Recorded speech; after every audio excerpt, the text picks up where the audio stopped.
प्यारे बच्चों नमस्कार। आज की कक्षा में हम साहित्य अकादमी पुरस्कार से सम्मानित कवि शमशेर बहादुर सिंह के द्वारा रचित कविता चांद से थोड़ी सी गप्पे पढ़ेंगे। प्यारे बच्चों, यह कविता एक छोटी सी लड़की जो कि 10-11 साल की है, उस लड़की की सृजनात्मकता को, उसकी कल्पनाशीलता को हमारे सामने प्रस्तुत करती है। तो आइए देखते हैं कविता। 10-11 साल की एक लड़की, गोल है खूब मगर आप तिरछे नज़र आते हैं ज़रा, आप पहने हुए हैं कुल आकाश तारों जड़ा, सिर्फ मुंह खोले हुए हैं अपना गोरा चिट्टा गोल मटोल। तो देखिए, कवि इसमें हमें बताते हैं कि ये जो कविता है, ये जो प्रसंग इस कविता में हमें बताया गया है, वो प्रसंग जो है वो एक बताने वाली एक लड़की है जिसकी उम्र 10 से 11 साल है। क्या कहती है वो? चांद से बात कर रही है, गोल है खूब मगर आप तिरछे नज़र आते हैं। चांद को कह रही है कि हे चंदा मामा, देखने में तो आप गोल हैं, लेकिन जब मैं आपकी तरफ देखती हूँ तो आप मुझे थोड़े से तिरछे नज़र आते हैं। आप इस चित्र में भी देख सकते हैं कि चांद हमें वैसे तो गोल दिखाई दे रहा है, लेकिन जब उसको धरती से देखा जाएगा तो वो थोड़ा सा तिरछा नज़र आ रहा है। आप पहने हुए हैं कुल आकाश तारों जड़ा, कि ये जो चंदा मामा हैं, चंदा मामा ने जो कपड़े पहने हैं वो कपड़े कैसे हैं? पूरे आकाश वाले कपड़े हैं। मतलब चांद के तरफ जितना भी आकाश है, उस आकाश को उस 10-11 साल की लड़की ने कहा है कि वो आकाश जो है वो कपड़े हैं चंदा मामा ने जो पहने हैं। और क्या कहती है कि चंदा मामा के ये आकाश वाले जो कपड़े हैं उनके ऊपर तारे लगे हैं। हम भी जो कपड़े पहनते हैं आपने देखा होगा, किसी पे कभी मोती लगे होते हैं, किसी पे कोई स्टोन लगा होता है।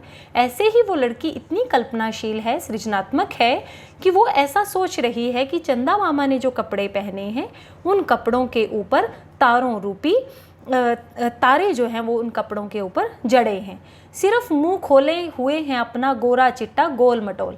और आप थोड़ा सा इस तरह से करके देख सकते हैं, इमेजिन ऐसा कर सकते हैं, ऐसी कल्पना कर सकते हैं कि जैसे हम लोग सर्दियों में अगर सिर के ऊपर कैप पहन लें तो क्या होता है, हमारे सारे बाल सब कुछ ढक जाता है और हमारा सिर्फ मुंह नज़र आता है। तो वो लड़की भी ऐसे ही कहती है कि जब मैं धरती से देखती हूँ तो मुझे चंदा मामा इतना कपड़ों में जो है वो अपने आप को लपेट रखा है कि चंदा मामा का सिर्फ गोल गोल मुँह ही नज़र आता है, जो कि बहुत ही गोरा चिट्टा है। ये शब्दार्थ थे, अब मुझे लगता है हम सबको समझ आ ही गए थे। वो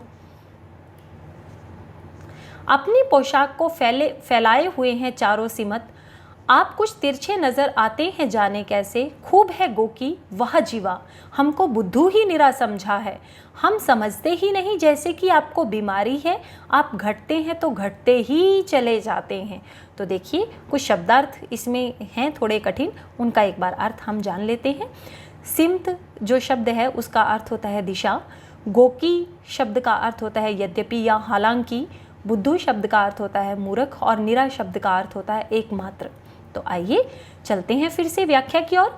अपनी पोशाक को फैलाए हुए है चारों सिमत, कि ऐसा लगता है कि आपने वो जो आकाश वाली पोशाक को पहना है, आकाश वाले वस्त्रों को पहना है, ऐसा लगता है कि वो चारों दिशाओं में फैली हुई है। आकाश अनंत है, आकाश को हम ये सोच नहीं सकते कि उसकी यहाँ से शुरू होता है यहाँ पे ख़त्म हो जाता है। तो चारों दिशाओं में आकाश फैला है। तो वो कहती है कि आपने जो ये आकाश रूपी वस्त्र पहने हैं, ये वस्त्र चारों दिशाओं में फैले हुए हैं। आप कुछ तिरछे नज़र आते हैं जाने कैसे, खूब है गोकी, कि यद्यपि आप गोल दिखाई देते हैं फिर भी ना जाने क्यों जब भी मैं आपको देखती हूँ तो थोड़ा तिरछा नज़र आते हैं। वाह जी वाह, हमको बुद्धू ही निरा समझे हैं। कहते कि आपने तो, ऐसा लगता है कि आपने मुझे बिल्कुल बुद्धू ही, मूर्ख ही समझ रखा है। आप ये बात समझ ही नहीं पा रहे कि आपको एक बीमारी है घटने बढ़ने की। कभी आप घटते हैं तो घटते ही चले जाते हैं और कभी बढ़ते हैं तो बढ़ते ही चले जाते हैं।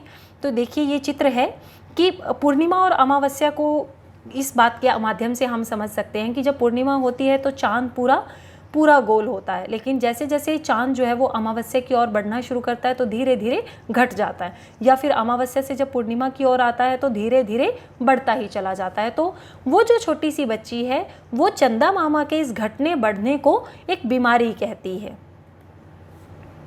और बढ़ते हैं तो बस यानी कि बढ़ते ही चले जाते हैं, दम नहीं लेते हैं जब तक बिल्कुल ही गोल ना हो जाएं, बिल्कुल गोल।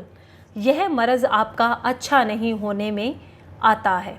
और क्या कह रही है कि आपकी जो ये बीमारी है, कहती कि जब घटते हैं तो घटते ही चले जाते हैं, जब बढ़ते हैं तो बढ़ते ही चले जाते हैं, दम नहीं लेते हैं जब तक बिल्कुल ही गोल ना हो जाएं, कि आप जो है वो तब तक घटने बढ़ने से नहीं रुकते जब तक कि आप पूरी तरह से गोल ना हो जाएं। यह मर्ज़ आपका अच्छा नहीं होने में आता है, कि ये जो आपकी बीमारी है ये बीमारी ठीक होने में नहीं आती। हम लोगों को अगर कोई बीमारी हो जाए तो हम दवाई खा लेते हैं और ठीक हो जाते हैं, लेकिन कहती है कि चंदा मामा, मैं तो आपको इतने समय से देख रही हूँ, लेकिन आप जो है वो थोड़े थोड़े दिनों बाद कभी घटने लगते हैं तो कभी बढ़ने लगते हैं। आपकी जो ये बीमारी है ये बीमारी ठीक होने में नहीं आ रही।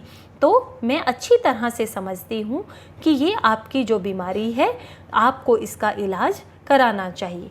तो देखिए, ये जो कविता थी, इस कविता में कवि ने हमें बताया एक छोटी सी बच्ची की सृजनात्मकता के बारे में, कि वो चाँद के बारे में जानना चाहती है, और जब चाँद के बारे में जानना चाहती है तो कितनी कल्पना जो है वो करती है, ये हमने इस कविता में जाना। तो प्यारे बच्चों, आप इस कविता को ध्यान से पढ़ेंगे, इस वीडियो को देखेंगे।